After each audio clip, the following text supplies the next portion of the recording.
Day 12 nang hanap kausap. Trabaho na naman tayo.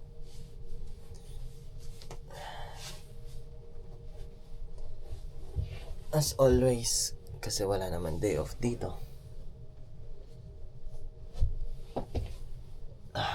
Hirap.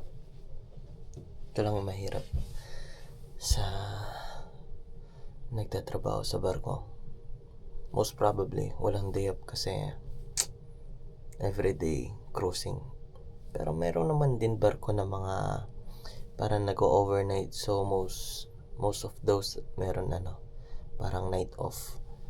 Pero as for me, dito sa barko na to, na day off. So, eto, trabaho na naman tayo. And as always, ganun pa rin. Hanap ko usap. Tara, usap tayo.